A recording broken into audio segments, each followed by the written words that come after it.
ഇറാന്റെ ആണവായുധ പദ്ധതി തടയുന്നതിനുള്ള ഒരു കരാറിൽ ഒപ്പുവെക്കണമെന്ന് അമേരിക്ക ഇറാനിൽ സമ്മർദ്ദം ചെലുത്തിയിരുന്നു. ഇത് സംബന്ധിച്ച് ഇറാനും അമേരിക്കയും തമ്മിൽ പ്രാരംഭ ചർച്ചകൾ നടന്നിട്ടുണ്ടെങ്കിലും രണ്ടാം ഘട്ട ചർച്ചകൾ ഏപ്രിൽ 19 നടക്കാനിരിക്കുകയാണ്. ഒരു കരാറിലെത്തി ഒപ്പുവെച്ചാൽ ഇറാനെതിരെ സൈനിക നടപടി സ്വീകരിക്കാൻ മടിക്കില്ലെന്ന് ഡൊണാൾഡ് ട്രംപ് മുന്നറിയിപ്പ് നൽകി. അതേസമയം മറ്റൊരു US വിമാനവാഹിനി കപ്പൽ ഇപ്പോൾ ഇറാനിലേക്ക് നീങ്ങുകയാണ്. ഇത് ഇറാന് വലിയ പ്രശ്നമാണ് സൃഷ്ടിച്ചിരിക്കുന്നത്. അമേരിക്കയുമായുള്ള സംഘർഷം കാരണം ഇറാൻ ആണവായുധങ്ങൾ വികസിപ്പിക്കുന്നതിൽ താൽപ്പര്യം കാണിക്കുന്നു. ആണവോർജ പരിപാടി എന്ന പേരിൽ ഇറാൻ ആണവായുധങ്ങൾ നിർമ്മിക്കാൻ തീരുമാനിക്കുകയും ആ ലക്ഷ്യത്തിനായുള്ള പ്രവർത്തനങ്ങളിൽ ഏർപ്പെടുകയും ചെയ്തു. സാധാരണയായി ഒരു ആണവായുധം നിർമ്മിക്കാൻ തങ്ങൾക്ക് 90% ശുദ്ധമായ സമ്പുഷ്ട യുറേനിയമാണ് ആവശ്യമായിട്ടുള്ളത്. നിലവിൽ ഇറാനിൽ 60% സമ്പുഷ്ടീകരിച്ച യുറേനിയമുണ്ട്. ഇറാന്റെ യുറേനിയം സമ്പുഷ്ടീകരണവും ശുദ്ധീകരണവും തുടരുകയാണ്. ഇത് ആണവ നിർവ്യാപന നിയമത്തിന് എതിരാണ്.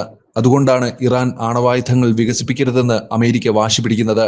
ഇറാന്റെ ആണവോർജ പദ്ധതിയുടെ പേരിൽ ആണവായുധങ്ങൾ വികസിപ്പിക്കില്ലെന്നും അമേരിക്കയുമായി ഒരു കരാറിൽ ഏർപ്പെടണമെന്നും ആവശ്യപ്പെട്ട് ട്രംപ് ഇറാനൊരു കത്തെഴുതി. അമേരിക്കയുമായി ചർച്ച നടത്താൻ ഇറാൻ തുടക്കത്തിൽ വിസമ്മതിച്ചു. തുടർന്ന് ഇറാൻ പരോക്ഷ ചർച്ചകൾക്ക് സമ്മതിച്ചു. പുടിന്റെ നടപടികളിൽ അമേരിക്കയുടെ പ്രതിഷേധം ഉയർന്നതിനെ തുടർന്ന് 12-ാം തീയതി ഇരു രാജ്യങ്ങളും തമ്മിലുള്ള ചർച്ചകൾ നടന്നു. ഒമാന്റെ തലസ്ഥാനമായ മസ്കറ്റിലാണ് ചർച്ച നടന്നത്. അമേരിക്കയിലെ പശ്ചിമേഷ്യയുടെ പ്രത്യേക പ്രതിനിധി സ്റ്റീവ് വിറ്റ്കോഫും ഇറാൻ വിദേശകാര്യമന്ത്രി സെയ്ദ് അബ്ബാസ് അരാഗ്ചിയും രാജ്യത്തെ പ്രതിനിധീകരിച്ച് പങ്കെടുത്തു. ഒമാൻ വിദേശകാര്യമന്ത്രിയാണ് മധ്യസ്ഥത വഹിച്ചത്. ചർച്ചകൾ ക്രിയാത്മകമായിരുന്നുവെന്ന് ഇരു രാജ്യങ്ങളും പ്രഖ്യാപിച്ചു. എന്നിരുന്നാലും ഒരു കരാറിലും എത്തിയില്ല. അതേസമയം രണ്ടാം ഘട്ട ചർച്ചകൾ ഏപ്രിൽ 19 ഇറ്റാലിയൻ തലസ്ഥാനമായ റോമിൽ നടക്കും. അത് വിജയിച്ചാൽ ഇറാൻ ഒത്തുതീർപ്പിലെത്തി കരാറിൽ ഒപ്പിടണം. അല്ലാത്തപക്ഷം ഇറാനെതിരെ സൈനിക നടപടി സ്വീകരിക്കാൻ അമേരിക്ക തയ്യാറാകില്ലെന്ന് ഡൊണാൾഡ് ട്രംപ് പ്രഖ്യാപിച്ചു. ഇറാനുള്ള മുന്നറിയിപ്പായാണ് ഇതിനെ കാണുന്നത്. ഈ സാഹചര്യത്തിൽ ഇറാനുമേൽ സമ്മർദ്ദം ചെലുത്താൻ അമേരിക്ക കടുത്ത തീരുമാനമെടുത്തിരിക്കുന്നതായാണ് വിവരം. അതനുസരിച്ച് ഇറാന് സമീപം വിമാനവാഹിനി കപ്പലുകൾ വിന്യസിച്ചിട്ടുണ്ട്. അമേരിക്ക ഇതിനകം തന്നെ തങ്ങളുടെ യുദ്ധക്കപ്പലായ USS ഹാരി ട്രൂമാനെ മിഡിൽ ഈസ്റ്റ് മേഖലയിൽ വിന്യസിച്ചിട്ടുണ്ട്. യമനിലെ ഇറാൻ പിന്തുണയുള്ള ഹൂതി പ്രസ്ഥാനത്തിനെതിരെ അവർ ആക്രമണം നടത്തി.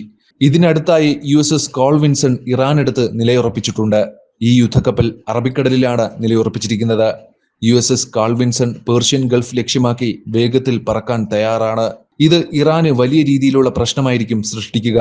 യമനിലെ ഹൂതി പ്രസ്ഥാനത്തിനെതിരെ ട്രൂമാൻ യുദ്ധക്കപ്പൽ ഇതിനകം ആക്രമണവും നടത്തിയിട്ടുണ്ട്. അടുത്ത ഘട്ടമെന്ന നിലയിൽ USS കോൾ വിൻസൺ എന്ന വിമാനവാഹിനി കപ്പൽ അവിടേക്ക് അയച്ചിട്ടുണ്ട്. ഈ കപ്പലിൽ നിന്ന് യുദ്ധവിമാനങ്ങൾക്ക് എളുപ്പത്തിൽ പറന്നുയർന്ന് ഇറാനെ മിന്നൽ വേഗത്തിൽ ആക്രമിക്കാൻ കഴിയും. ഇതോടെ ഡൊണാൾഡ് ട്രംപ് ഇറാന് സുപ്രധാന സന്ദേശം നൽകിയിരിക്കുകയാണ്. അമേരിക്കയ്ക്ക് വേണമെങ്കിൽ ഇറാനെ എളുപ്പത്തിൽ ആക്രമിക്കാൻ കഴിയും. പ്രത്യേകിച്ച് ആണവോർജ പദ്ധതികൾക്കുള്ള അടിസ്ഥാന സൗകര്യങ്ങൾ ലക്ഷ്യമിട്ട് നശിപ്പിക്കാനും കഴിയും. അതുകൊണ്ട് ആണവോർജ പദ്ധതിയുമായി ബന്ധപ്പെട്ട ചർച്ചകൾക്ക് അവർ സമ്മതിക്കേണ്ടതുണ്ട്. 19 ഇറ്റലിയുടെ തലസ്ഥാനമായ റോമിൽ നടക്കുന്ന യോഗത്തിലാണ് കരാർ ഒപ്പിടുന്നത്. അത് പരോക്ഷമായി പറയാനാണ് ഡൊണാൾഡ് ട്രംപ് ഈ നടപടി സ്വീകരിച്ചിരിക്കുന്നത്.